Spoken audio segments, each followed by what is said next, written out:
नमस्कार। मैं doctor Poonam Mishra, associate professor DAV PG college Dehradun के टीचर एजुकेशन डिपार्टमेंट में हूँ।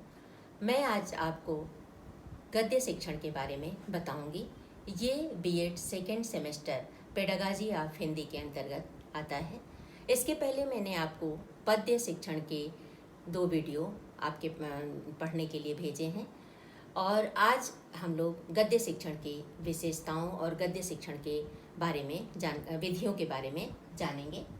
गद्य साहित्य की एक प्रमुख विधा मानी जाती है और इसमें जितना महत्व साहित्य में कविता का होता है उतना ही महत्व गद्य का होता है।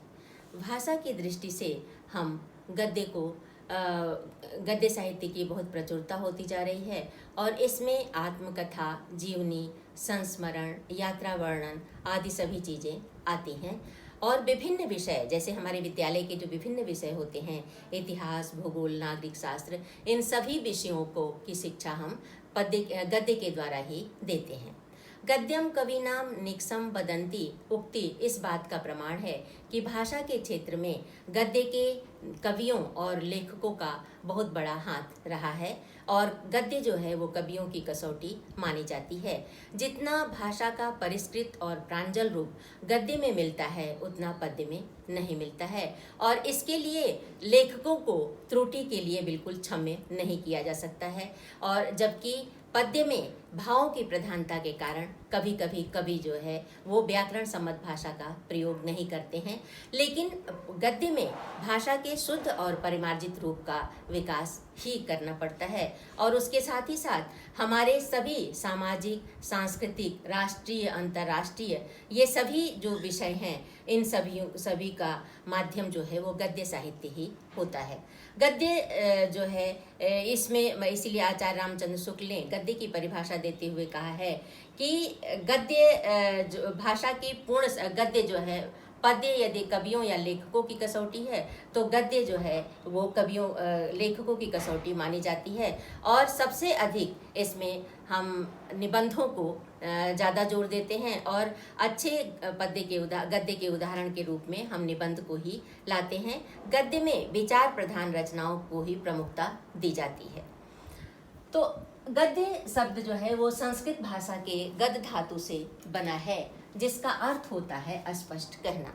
अर्थात जब किसी भी बात को हम स्पष्ट रूप से कहने की बात करते हैं तब हम गद्य शैली का प्रयोग करते हैं, गद्य का प्रयोग करते हैं। साहित्य के प्रमुख अंग गद्य और पद्य होते हैं। तो हम गद धातु से बना है इसलिए इसका अर्थ होता है स्पष्ट कहना। और इसकी परिभाषा कि जिस रचना में छंद शास्त्र के गण एवं मात्राओं के बंधन नहीं होते हैं वही गद्य है। अर्थात पद्य में छंद शास्त्र के गण होते हैं, मात्राओं के बंधन होते हैं, लेकिन गद्य में ऐसा नहीं होता है। तो उसे जब हम गद्य कहते हैं जब उसमें छंद शास्त्र के गण एवं मात्राओं के बंधन नहीं होते हैं। अब मैं आपको गद्य शिक्षण के महत्व के बारे में बताऊंगी। जैसे ज्ञान विज्ञान से परिचित कराने के हेतु गद्य शिक्षण का विशेष महत्व माना जाता है। गद्य के माध्यम से जीवन और जगत के सभी पक्षों का ज्ञान बालकों को होता है। ज्ञानोपलब्धि का साधन भी गद्य साहित्य को ही माना जाता है और भाषिक तत्वों की जानकारी हम गद्य के माध्यम से ही विद्यार्थियों को देते हैं, कविता में नहीं दे पाते। इसी तरह से व्याकरण सम्मत भाषा का प्रयोग हम गद्य में करते हैं। जैसे गद्यम कवीनाम निक्सम वदंती, तो गद्य जो है वो कवियों की कसौटी मानी जाती है। इसी तरह से हम भावात्मक विकास के लिए, हम संस्कारों के परिमार्जन के लिए गद्य का ही प्रयोग करते हैं। और जैसे मान लीजिए कि हम महापुरुषों की जीवनियों को विद्यार्थियों को बताते हैं, उनकी आत्मकथा को, उनके संस्मरणों को विद्यार्थियों को बताते हैं, उससे उनमें अच्छे चरित्र और आचरण की शिक्षा दी जाती है। इसलिए उनका भावात्मक विकास भी गद्य साहित्य के माध्यम से ही होता है, पद्य के माध्यम से नहीं होता। और आज जो है वो गद्य साहित्य में प्रचुर साहित्य हमारे पास उपलब्ध है जिसका प्रयोग हम विद्यार्थियों के सर्वांगीण विकास के लिए कर सकते हैं। अब मैं आपको गद्य साहित्य के प्रकारों के बारे में बताऊंगी।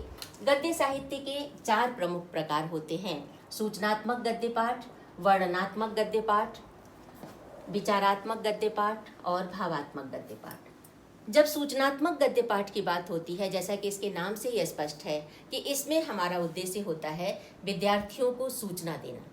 और ये सूचनाएं, उसमें हम कोई कथाएं भी उनको बता सकते हैं, जैसे ये कथाएं ऐतिहासिक भी हो सकती हैं, पौराणिक भी हो सकती हैं, शिक्षात्मक भी हो सकती हैं, काल्पनिक भी हो सकती हैं, और सभ्यता और संस्कृति के बारे में बताना, किसी तीर्थ यात्रा के बारे में बताना, किसी वैज्ञानिक अन्वेषण के बारे में बताना, किसी पर्व के बारे में बताना, जैसे होली, दिवाली, दशहरा, विभिन्न त्योहारों के बारे में विद्यार्थियों को बताना।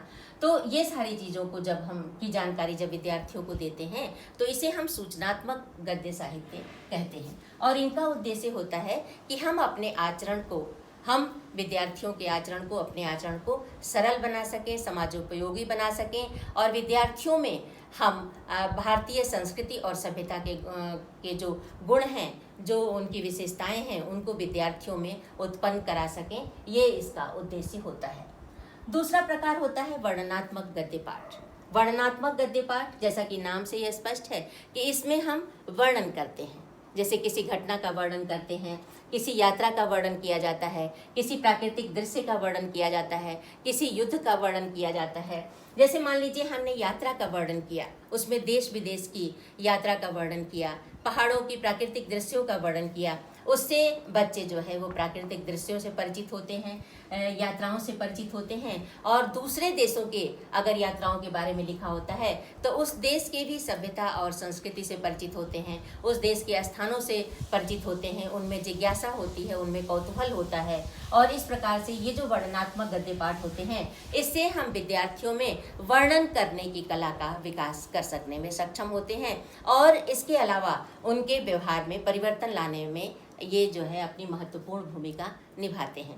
इसी तरह से आपने देखा होगा कि जैसे किसी मैच का वर्णन है, जैसे क्रिकेट मैच का वर्णन है, किसी मेले का वर्णन है, तो वर्णनात्मक में ऐसा वर्णन किया जाता है मानो वो सारा दृश्य जो है वो हमारी आंखों के सामने उपस्थित हो जाता है। कवि की ऐसी शैली होती है, ऐसा प्रस्तुतिकरण होता है कि वो सारी चीज़ें जो है हमारे आंखों के सामने प्रकट हो जाती है। जैसे महादेवी वर्मा की गिल्लू जो कहानी है, उसमें उन्होंने गिलहरी का जो सरल और सटीक वर्णन किया है, उसमें वो बिल्कुल ऐसा लगता है कि वो गिलहरी जो है वो हमारी आंखों के सामने ही सब अपना कार्य कर रही है, उछल कूद कर रही है। तो वर्णनात्मक गद्य पाठ भी हमको अधिक प्रभावित करते हैं।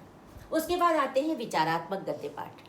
विचारात्मक गद्य पाठ का मुख्य उद्देश्य होता है विचारों को उत्तेजित करना। विचार प्रधान साहित्य की जब बात होती है तब विचारात्मक गद्य पाठ कहे जाते हैं। विचारात्मक गद्य पाठ का उद्देश्य होता है विद्यार्थियों में तार्किक क्षमताओं का विकास करना।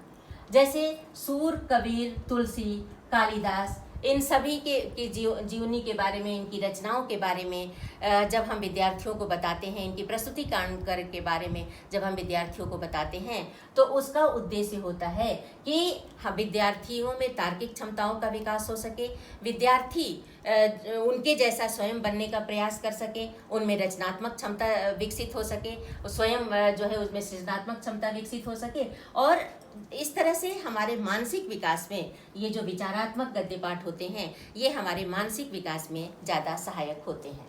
उसके बाद आता है भावात्मक गद्य पाठ।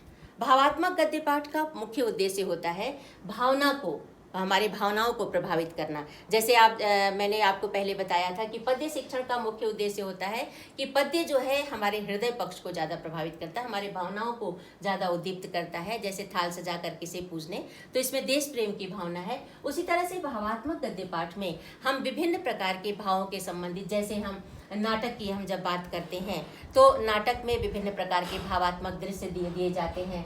इसी तरह से जैसे दीनों पर प्रेम है, जैसे विभिन्न प्रकार की कहानियों के माध्यम से अच्छी, जैसे कि प्रेमचंद जी की बहुत सारी कहानियां हैं, जैसे ईदगाह कहानी है, मंत्र कहानी है, तो बहुत सारे लेखकों की जो कहानियां हैं वो बच्चों में भावात्मक जो है वो क्षमताओं को विकसित करती हैं। और ये जो चीज़ें जो जैसे रामलीला की अगर आप बात करें, किसी यात्रा किसी पर्व की आप बात करें, तो ये चीज़ें जो है वो छात्रों के हृदय को ज़्यादा प्रभावित करती हैं। तो इन्हें हम भावात्मक गद्य पाठ कहते हैं। शैली की दृष्टि से इनमें जो है थोड़ा अंतर होता है। जैसे रामचंद्र शुक्ल का अगर आप उदाहरण लो तो आलोचनात्मक गद्य पाठ और समीक्षा के लिए वो ज़्यादा जाने जाते हैं। अब मैं आपके सामने गद्य और पद्य में तुलना करना बता रही हूँ, गद्य और पद्य में तुलना कर रही हूँ, जिससे आपको और स्पष्ट हो जाएगा कि गद्य और पद्य में क्या अंतर होता है। जैसे पद्य का जो मुख्य उद्देश्य होता है वो सौंदर्यानुभूति का विकास करना होता है। पद्य का जो मुख्य उद्देश्य होता है वो भावनाओं का परिष्करण करना होता है। गद्य का जो मुख्य उद्देश्य होता है वो भाषा संबंधी ज्ञान देना होता है और शब्द भंडार और सुक्ति भंडार की वृद्धि करना होता है। और ये शब्द भंडार और सुक्ति भंडार की वृद्धि हम कैसे कर सकते हैं? तो वाक्य प्रयोग के द्वारा कर सकते हैं, हम समास विग्रह के द्वारा कर सकते हैं, संधि विच्छेद के द्वारा कर सकते हैं, उपसर्ग के द्वारा कर सकते हैं, प्रत्यय के द्वारा कर सकते हैं। इसी तरह से पद्य में हम नीति प्रदान करने वाली बातें कहते हैं। पद्य में कल्पनाशीलता होती है, जहाँ न पहुँचे रवि वहाँ पहुँचे कवि, कल्पनाशीलता होती है। पद्य में सर्वोच्च कला का विकास किया जाता है। पद्य में हमारी आंतरिक भावनाओं की अभिव्यक्ति की जाती है। पद्य में प्रत्येक शब्द में, प्रत्येक भाव में संदेश देने की कोशिश की जाती है। जैसे नर हो न निराश करो मन को, कुछ काम करो कुछ धाम करो, तो इसमें हम संदेश दे रहे हैं। गद्य में हम अंतर कथा के द्वारा विद्यार्थियों को सूचनाएं देते हैं, पर्यायवाची शब्दों के द्वारा बताते हैं, किसी घटना का उदाहरण देके उनको बताते हैं, किसी उदाहरण के द्वारा, जैसे श्री रामचंद्र जी का उदाहरण आपने दिया, भगवान कृष्ण का उदाहरण आपने दिया। विलोम शब्दों के द्वारा हम विद्यार्थियों के भाषा संबंधी ज्ञान को विस्तृत करते हैं। उन प्रश्नों के द्वारा हम भाषा संबंधी ज्ञान को विकसित करते हैं। अब मैं आपको बता रही हूँ कि गद्य और पद्य में मुख्य रूप से क्या अंतर होता है। जैसे गद्य शिक्षण में मौन वाचन को विशेष महत्व दिया जाता है, लेकिन पद्य शिक्षण में मौन वाचन को स्थान नहीं दिया जाता है। जैसे काव्य शिक्षण में सौंदर्यानुभूति, सौंदर्य बोध का अनुभव कराना होता है, लेकिन गद्य शिक्षण में तार्किक शक्ति का विकास करना मुख्य उद्देश्य माना जाता है। जैसे गद्य शिक्षण के संपादन में हम विद्यार्थियों को प्रत्येक अनुवृत्ति का अर्थ बताते हैं, लेकिन पद्य में रसात्मकता उत्पन्न करने के लिए उसके भाव न टूट जाएं, उसकी रसात्मकता न खत्म हो जाए, इसलिए पूरे पद्य को हम एक साथ पढ़ाते हैं। तो इस प्रकार से ये गद्य और पद्य शिक्षण की जो विधियां हैं उन दोनों में प्रमुख अंतर ये माना जाता है, क्योंकि उसमें जो है पद्य में हम एक ही मतलब पूरी कविता को एक साथ ही पढ़ाने पर ज़्यादा जोर देते हैं, क्योंकि अगर हम पद्य को खंडों में करेंगे तो उसका जो लय टूट जाएगा, उसका तारतम्य टूट जाएगा और इस तरह से हम उसको नहीं कर पाएंगे। मतलब जो हमारा उद्देश्य है पद्य शिक्षण का वो पूरा नहीं हो पाएगा।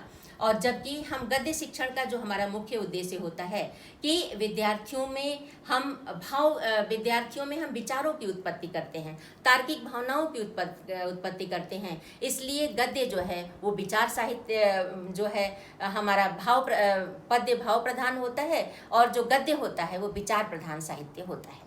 अब मैं आपके सामने गद्य शिक्षण के उद्देश्यों के बारे में बताऊंगी।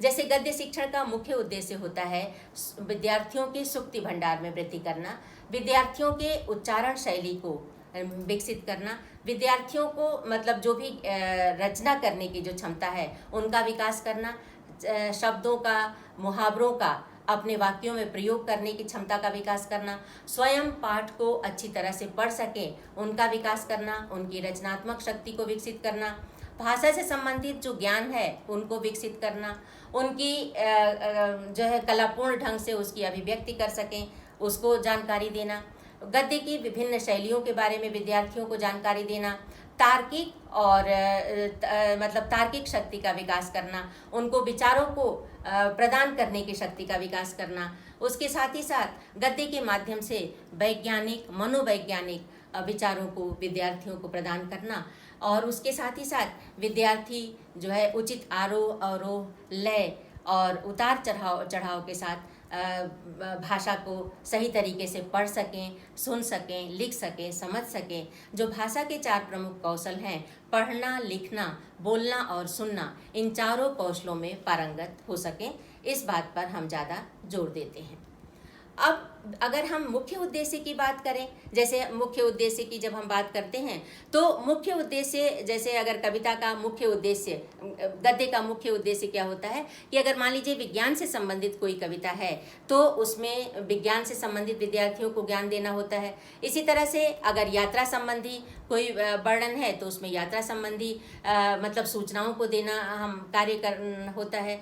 तो पहले अध्यापक का कर्तव्य ये होना चाहिए कि पहले वो पूरे संपूर्ण पाठ को पढ़े और उसमें मुख्य विचार क्या है, किस बात पर विशेष बल दिया गया है, इसके बारे में विद्यार्थियों को जानकारी दें। जब हम विशिष्ट उद्देश्यों की बात करते हैं तो विशिष्ट उद्देश्यों में विद्यार्थियों को भाषिक तत्वों की जानकारी देनी होती है, जैसे शब्दार्थों की जानकारी देनी होती है, जो विचार उसमें रखे गए हैं, जैसे जो भाव है, जो विचार है उसकी जानकारी देनी होती है, भाषा संबंधी जानकारी देनी होती है, जो भी हमारा प्रकरण है उसकी जानकारी देनी होती है। और उसके साथ ही साथ हम विद्यार्थियों को और भी जो मतलब उनके व्यवहार में परिवर्तन लाने के लिए उनकी अभिवृत्ति को भी विकसित करने का प्रयास करते हैं। अब मैं आपको बता रही हूँ गद्य शिक्षण की विधियों के बारे में कि गद्य शिक्षण की जो विधियाँ हैं वो मुख्य रूप से तीन विधियाँ हैं जिसको मैं आपको बता रही हूँ। वैसे कहीं कहीं मतलब 4 विधियों का उल्लेख है, लेकिन 3 विधियों के अंतर्गत ही वो चारों विधियाँ समाहित हो जाती हैं। सबसे पहली विधि है जिसे उद्बोधन विधि कहते हैं।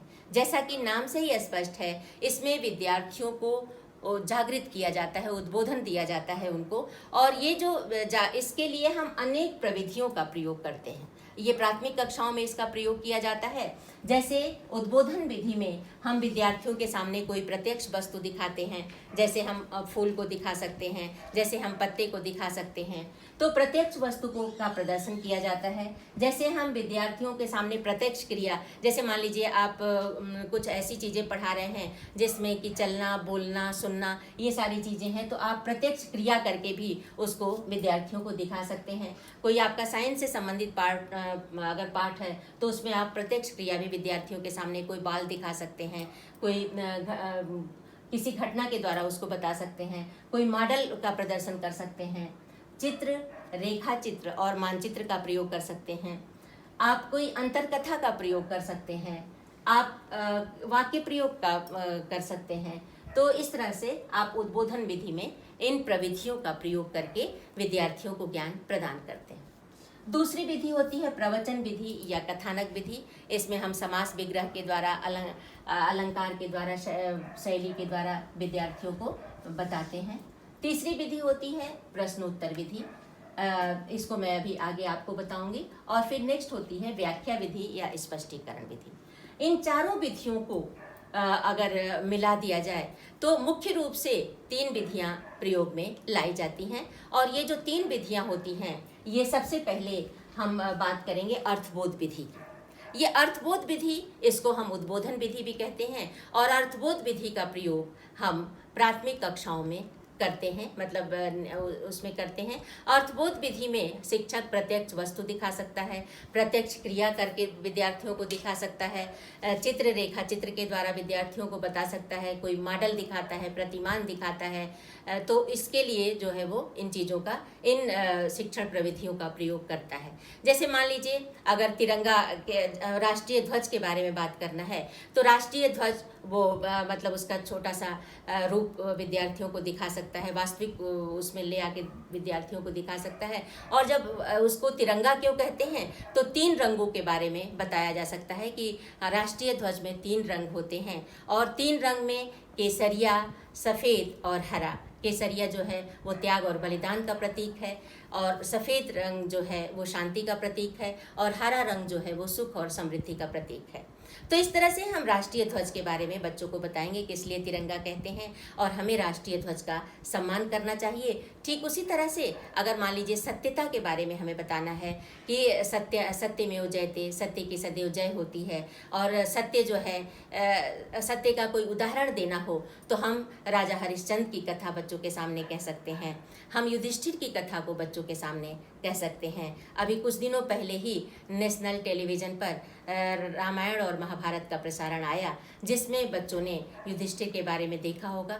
और महात्मा गांधी जी ने भी अपनी आत्मकथा में ये लिखा है कि हरिश्चंद्र की कथा जो उन्होंने देखी थी, कहानी जो उन्होंने देखी थी, उसका उनके जीवन पर इतना अधिक प्रभाव पड़ा कि उन्होंने सदैव सत्य बोलने की प्रतिज्ञा कर ली थी।